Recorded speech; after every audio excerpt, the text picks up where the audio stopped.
Well, as reported by Gerald Pickett in this week's Farmers Weekly, COVID could restore trust in science, but it's a difficult pill for scientists to swallow. Former Special Agricultural Trade Envoy Mike Petersen believes people no longer trust science when it comes to agriculture.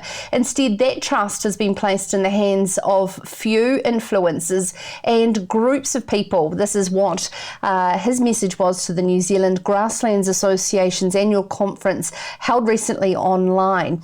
We are now joined by Mike from the Hawke's Bay, also wearing a chair still as Food and Fibre Leaders Forum. Mike? That's right, Sarah. So lots of interesting hats at an interesting time in the industry. So what were those key messages at the online conference that you specifically wanted to make about the sort of playing field that we're operating in when it comes to trust around science? Well, I think we have changed fundamentally how we view things from the market. And so I talk about the consumer being king, queen and jack. And frankly, their expectations and values of consumers are now becoming much more important than necessarily what the scientific message might be. So it's a bit of pill to swallow for scientists, but unfortunately, I think science has lost some of its relevance and meaning. And it's a crazy time when scientific messages are listened to more if they're actually presented by social media influencers rather than scientists themselves. How do you believe we can change the tide on a beast such as social media around people's belief in science again? We talked last week about COVID-19 could be an opportunity for a reset. If we see, and we certainly have seen in the last week or two possible vaccines that have been developed in ultra fast time. A long way to get into the market, of course, yet, but it has demonstrated that actually when scientists are presented with a challenge, they can do truly great things. And so this may be an opportunity to restore some faith back in science. But, classic example of where science is unfortunately missing from the debate is the issue in Europe around the use of glyphosate, Roundup, in farming systems, where some countries over there will ban the use of glyphosate by about 2023. And in their minds, the science has become irrelevant in the debate and the people have spoken. So that's a different side to the equation.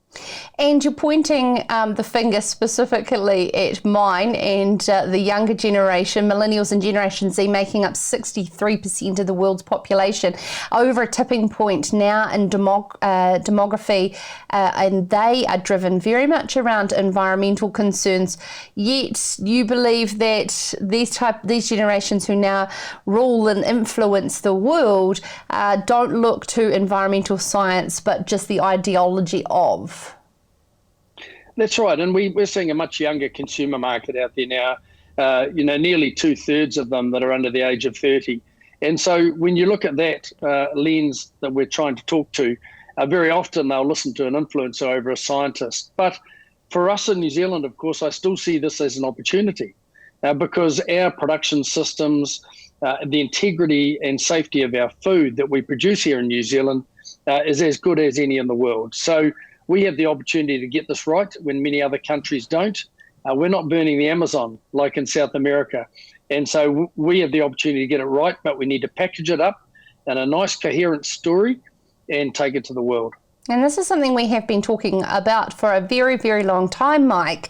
But, our relevance in the world when COVID is on some beef and all of a sudden all beef's bad, regardless of New Zealand versus Brazil's farming system, it's very hard to get our story across when it's that black and white to such a mass global population. Yes, it is. But, again, we've been proven to be correct today where the Chinese have actually clarified that the beef in question is not New Zealand beef. And so this is one of the benefits of New Zealand being very focused on getting rid of COVID-19.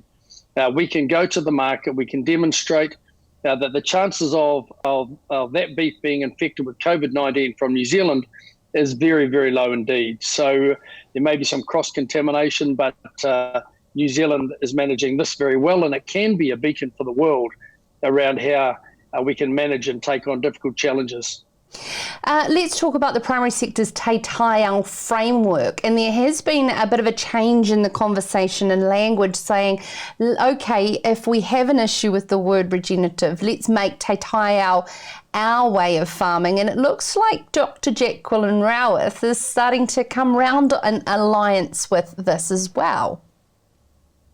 That's true, and we've always had the view that Te Taiao could actually be our definition, our form of regenerative farming. We have to remember that New Zealand has a very different type of farming to most other systems in the world, where a lot of farms, particularly in the cattle farming area and dairy farming area, are farmed in concentrated feed or feedlot type systems.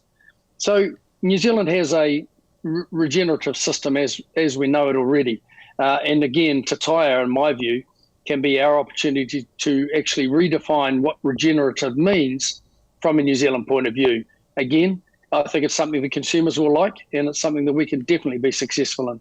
So really, it's about meeting at a crossroads between values and scientific measurement so that everybody's happy when we come to define the framework of New Zealand agriculture. Exactly. Science has a really important part to play, and so there's no way we should dismiss science at all. We need to back up the claims we're making in the market with scientific rigor. That's what New Zealand's always done.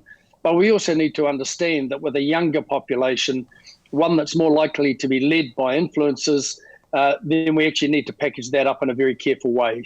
Again, it's an opportunity for New Zealand, but it's one we need to get right in a world that's really struggling at the end of COVID-19. Awesome. Thank you so much. Mike Petersen, wearing the hat as chair of the Food and Fibre Leaders Forum. This is Sarah's Country.